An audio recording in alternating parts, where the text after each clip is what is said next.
नमस्कार, मैं हूं मनोहर सिंह राजपूत और आप देख रहे हैं ढिंडोरा 24। इससे पहले कि हम खबरों में आगे बढ़ें, आप हमारे चैनल को सब्सक्राइब कर दीजिए क्योंकि हर पॉलिटिकल खबर से हम आपको रूबरू कराते हुए आ रहे हैं।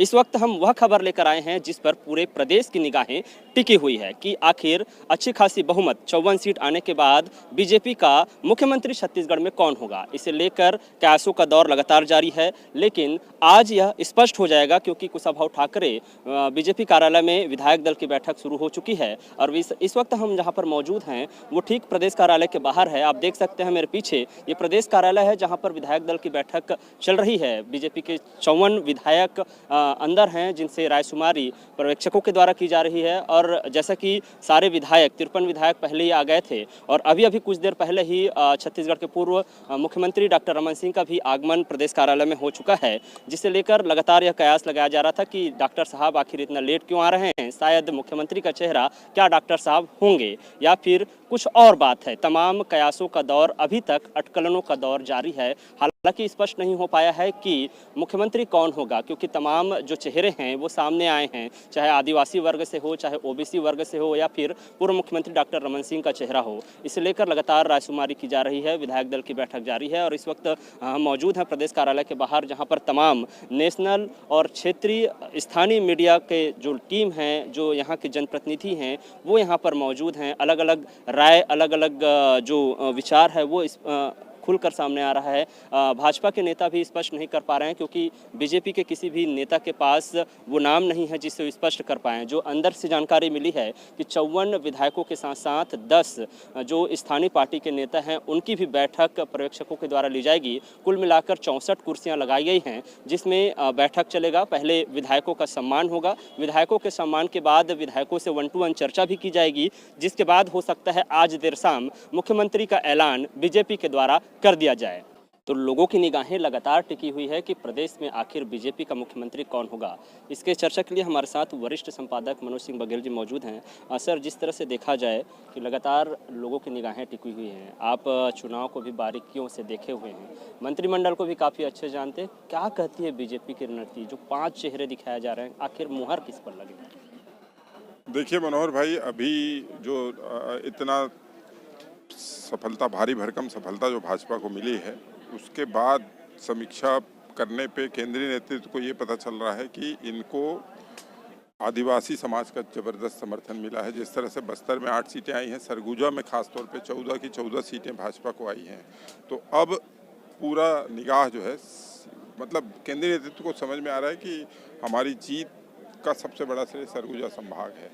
और वहीं ये भी फीडबैक उनके पास है कि प्रदेश के साहू समाज ने भाजपा के पक्ष में जमकर मतदान किया है और उसके पीछे की वजह ये है कि वो अरुण साव को मुख्यमंत्री के रूप में देखना चाहते हैं। अब वो समीक्षा कर रहे हैं आने वाले लोकसभा चुनाव के लिए कि लोकसभा चुनाव में किस मुख्यमंत्री को बिठाना पार्टी के लिए फायदेमंद हो। यदि अरुण साव को मुख्यमंत्री बनाते हैं तो निश्चित तौर पर साहू समाज का समर्थन, जो कि हमेशा मिलता रहा है कमोबेश, हालांकि पिछले बार 2018 में कांग्रेस के पक्ष में वो चला गया था ताम्रध्वज साहू को सीएम बनाने के लिए, तो फिर भी मोटे तौर पे भाजपा ये मान के चलती है कि साहू समाज का समर्थन आमतौर पे भाजपा को मिलता रहा है और मिलेगा। लेकिन साहू समाज को मुख्यमंत्री देने से फिर ये होगा कि आदिवासी समाज कहीं नाराज ना हो जाए। और देश भर में जो भाजपा के बड़े सूत्र हैं वो बताते हैं कि 50 ऐसी लोकसभा सीट है जहां पर गौड़ वोट बहुत ही निर्णायक हैं। तो इस लिहाज से वो चाहते हैं कि इस वोट बैंक पर कब्जा करने के लिए गौड़ मुख्यमंत्री दें। और यहाँ पर गौड़ समाज से आती हैं रेणुका सिंह, और रेणुका सिंह को बनाने से दोहरा फायदा ये है, एक तो वो सरगुजा संभाग से आती हैं तो सरगुजा की महत्वाकांक्षाएं पूरी होंगी, दूसरी वो गौड़ समाज से आती हैं, इसलिए ये प्रचारित करने में कि हमने एक गौड़ आदिवासी महिला को मुख्यमंत्री बनाया है तो उससे गौड़ सीटों पर जो 50 सीटें हैं देश भर में, वहाँ पर उनको माइलेज मिलेगा।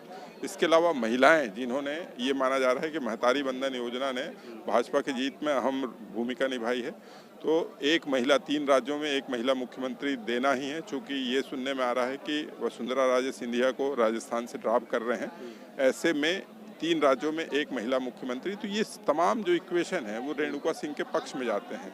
इसलिए ज़्यादातर मेरी दिल्ली में कई पत्रकारों से बात हुई, पार्टी के कई नेताओं से बात हुई, तो सभी का ये मानना है कि समीकरणों में सबसे फिट जो है वो रेणुका सिंह बैठती है, और वहीं साहू समाज कहीं नाराज ना हो जाए इसलिए डिप्टी सीएम का पद बनाकर अरुण साहू को दिए जाने की बात जो है वो पार्टी के लोग और दिल्ली के पत्रकार कहते हैं, जिससे साहू समाज भी संतुष्ट हो जाए और साहू समाज को ये लगे कि नहीं, इस बार डिप्टी सीएम और अगले बार सीएम। तो इस तरह से ये इक्वेशन के हिसाब से मुझे जो समझ में आता है वो फिलहाल ये है। लेकिन जैसा कि आप जानते हैं कि वहाँ पर नरेंद्र मोदी और अमित शाह जो तय कर देते हैं वो फिट करा देते हैं सभी। ये भी कहा जा रहा था चुनाव से पहले कि पूर्व मुख्यमंत्री डॉक्टर रमन सिंह का इस चुनाव में कुछ नहीं चलने वाला, लेकिन टिकट वितरण में हम लोगों ने देखा कि काफ़ी कुछ जो टिकट वितरण हुआ वो डॉक्टर साहब के सौजन्य से ही हुआ।